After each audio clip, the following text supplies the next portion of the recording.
महादेव जी कहते हैं, मेरे बच्चे तुम अपने आप पर हमेशा विश्वास रखना चाहिए। यदि तुम किसी कार्य की आवश्यकता होती है तो वह तुम्हें सीखना चाहिए और किसी अन्य पर तुम्हें निर्भर नहीं होना चाहिए। मेरे बच्चे तुम्हें याद रखना होगा कि तुम स्वयं के लिए पर्याप्त हो, तुम जो चाहे वो कर सकते हो। मेरे बच्चे तुम्हें किसी कार्य को पूर्ण करने के लिए किसी अन्य की आवश्यकता नहीं होती। मैंने तुम्हें वह सारी शक्ति और क्षमता प्रदान की है कि तुम उसे अपना जीवन जी सको। तुम्हें स्वयं को किसी से कमज़ोर नहीं समझना चाहिए।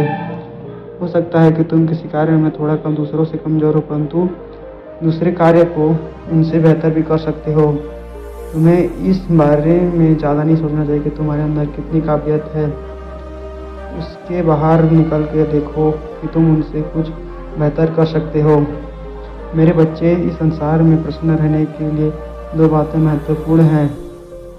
पहली यह कि किसी अन्य की खुशी को देखकर उसकी लालसा मत करो, क्योंकि किसी अन्य की खुशी को देखकर लालसा करना ईर्ष्या का रूप धारण कर लेती है।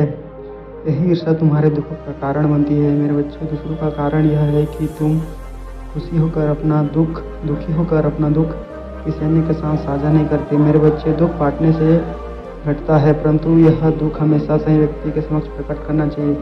हर किसी के आगे अपना दुख नहीं बताना चाहिए। अधिकतर लोगों से अपने दुखों को छिपा कर रखना चाहिए।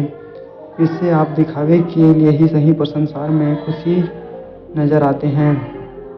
खुशियाँ भले ही बोल दिखावे के ही क्यों न हो, हमेशा सात्मकता ही प्रभाव करती है।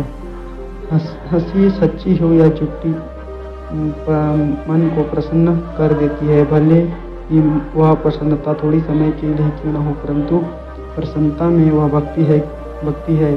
मेरे बच्चे, मेरा आशीर्वाद तुम्हारे साथ है। तुम सदा खुश रहो, तुम्हारा कल्याण हो।